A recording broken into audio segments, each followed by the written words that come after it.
Para que você possa bem aplicar o Código de Defesa do Consumidor, você precisa conhecer 4 conceitos fundamentais. Esses 4 conceitos fundamentais são o conceito de consumidor, o conceito de fornecedor, o conceito de produto e o conceito de serviço. Então, com esses 4 conceitos, você consegue, internalizando bem esses 4 conceitos, você consegue aplicar o Código de Defesa do Consumidor. Isto porque o Código de Defesa do Consumidor ele não é aplicável a toda e qualquer situação de consumo, porque é preciso estar presente uma relação jurídica de consumo. Para essa relação jurídica de consumo se operacionalizar e você disser aqui nós estamos diante de uma relação de consumo, você precisa entender esse conceito, o que é consumidor para fins do Código. O artigo 2º do Código diz lá que é consumidor toda pessoa física ou jurídica que adquire ou utiliza um produto como destinatário final. Então, pode ser uma pessoa natural, pode ser uma pessoa jurídica, ele pode adquirir ou utilizar um produto, desde que ele o faça como destinatário final. E eu já volto para essa discussão do que é o destinatário final. Outro conceito importantíssimo é o artigo 3º do Código, que traz a definição de fornecedor. A definição do artigo 3º, e aqui eu não vou cansados com a leitura, remeto que vocês leiam lá o artigo 3º do CDC, ele traz uma série de verbos, uma série de ações, porque os autores do anteprojeto do Código, eles tinham uma preocupação muito nítida de que os fornecedores não tentassem, né, que o código não fosse a eles aplicado por algum motivo. Então, eles buscaram colocar o maior número de atividades possíveis para que isso não acontecesse. Na prática, quem é fornecedor? Fornecedor é aquele que desenvolve com habitualidade uma determinada atividade no mercado empresarial. Então, se eu desenvolvo uma atividade com habitualidade no mercado de consumo, eu sou fornecedor. Ou seja, eu desenvolvo a minha atividade, eu presto meu serviço, eu comercializo, eu industrializo. Se eu desenvolvo uma atividade com habitualidade, importante isso, com habitualidade no mercado de consumo, habitualidade no mercado de consumo, eu tenho então um fornecedor. E obviamente que do outro lado eu tenho que ter alguém que é consumidor, que vai adquirir ou utilizar aquele produto que eu estou comercializando ou aquele serviço que eu estou prestando neste mercado de consumo. E o que é serviço, o que é produto? O artigo, eu já falei, então, definição de consumidor, o conceito lá, chamado consumidor padrão, está lá no artigo 2º, fornecedor no artigo 3º, e os seus parágrafos do artigo 3º, 1º e 2º, trazem o que é produto e o que é serviço. A definição de produto, ela traz o conceito de bem do Código Civil, né? Todo bem móvel ou imóvel, material ou imaterial, ou seja, o que é um produto? É um bem que seja apropriado, suscetível aí de aquisição. E o produto, a aquisição ela pode se dar a título gratuito ou a título oneroso. Se a gente voltar lá para a definição de consumidor, ele fala, ó, consumidor é toda pessoa física ou jurídica que adquire ou utiliza. A aquisição ali pode se dar a título gratuito, quando você ganha um presente, por exemplo, uma doação de alguém, ou quando você, de fato, compra, você paga por isso, né? Aquisição de modo oneroso. Tá? E o serviço ele pode ser compreendido, com base no artigo, parágrafo 2º do artigo 3º do Código de Defesa do Consumidor, é compreendido como qualquer atividade que é prestada no mercado de consumo mediante remuneração. Tá? Então, o serviço exige a contraprestação. A jurisprudência admite que essa contraprestação ela possa se dar de modo direto ou indireto. Então, quando eu, por exemplo, adquiro um determinado serviço na internet, hoje muito comum, em troca de meus dados, porque eu preciso clicar lá no eu aceito, no I agree, naquele botãozinho, eu compartilho meus dados com aquele provedor daquele serviço, com aquele app, eu estou, na verdade, remunerando com o acesso aos meus dados. Se eu não concordar em que ele tenha acesso aos meus dados, ele não vai me ofertar aquele serviço. Então, a doutrina e a jurisprudência, inclusive do STJ, entendem o serviço como remuneração indireta. A gente não vai conseguir trabalhar aqui no nível básico com as discussões pertinentes ao serviço na administração pública, mas também eu recomendo que vocês façam aí a leitura, né, nesse tratamento do que é serviço, né, na administração pública, né, nessa discussão sobre pagamento de taxa, como é que é, se é ou não serviço, se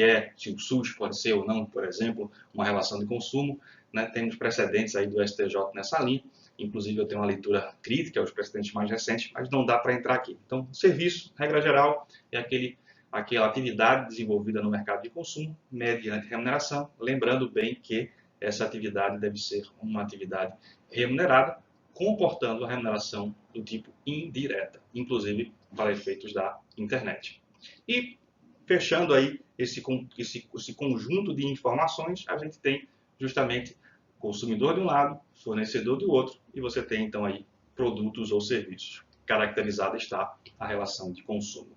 Mas, Vinícius, é só isso? Não, porque é uma discussão sobre esse vocábulo, né? Esse destinatário final.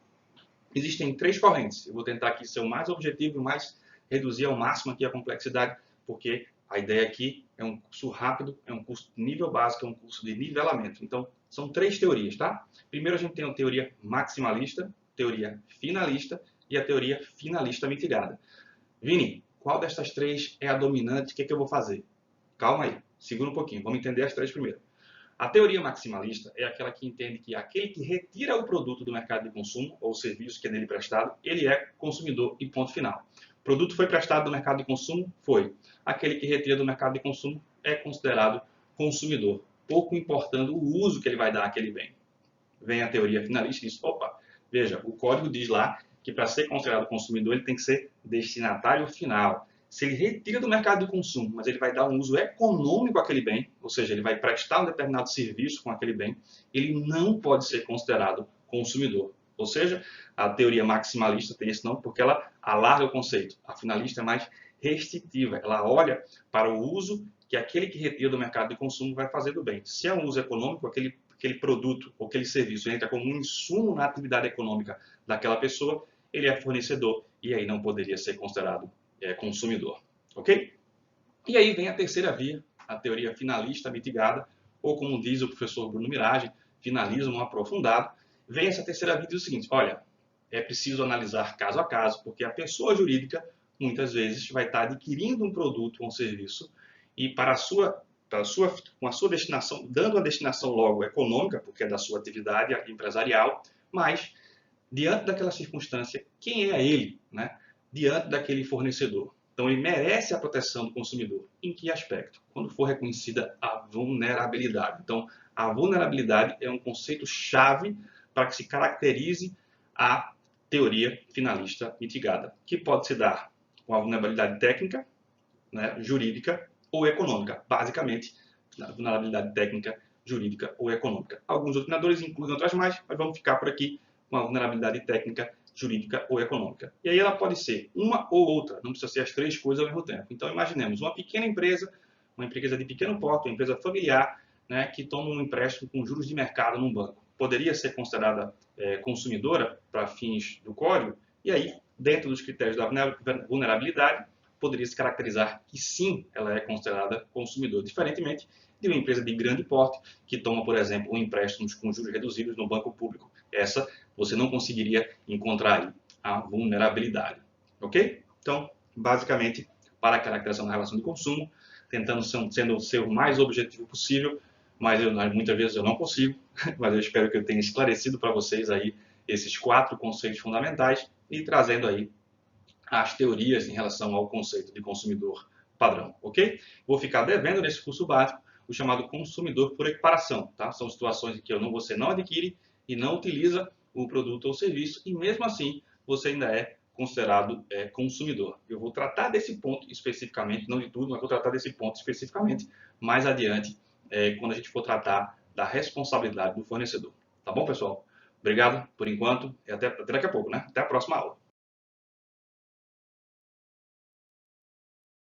Bem, nesse slide eu sintetizo aí os elementos fundamentais para a caracterização da relação de consumo, né? Consumidor de um lado, cuja definição está no artigo 2º do CDC, fornecedor do outro, cuja definição está no artigo 3º do CDC, produto, artigo 3º, parágrafo 1º, e serviço, artigo 3º, parágrafo 2º. Então, para que esteja caracterizada a relação de consumo, né? Fixando, repetindo mais uma vez, para que você possa internalizar isso, é preciso estar consumidor de um lado, fornecedor de outro, e entre eles, né, temos ali um produto ou um serviço. Lembrando que essa é a definição de consumidor padrão, também existe as situações de consumidor por equiparação, lá nos artigos 2º, parágrafo único, artigo 17 e artigo 29.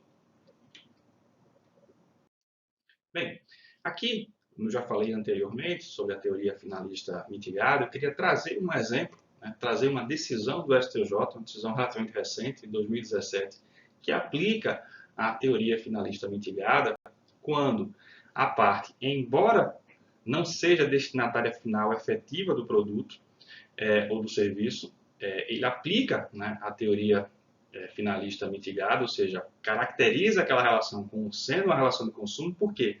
Com base na vulnerabilidade, porque ele reconhece que aquela pessoa natural, aquela pessoa jurídica, ela se encontra numa situação de vulnerabilidade, e aí qualificando-a como técnica, jurídica ou econômica.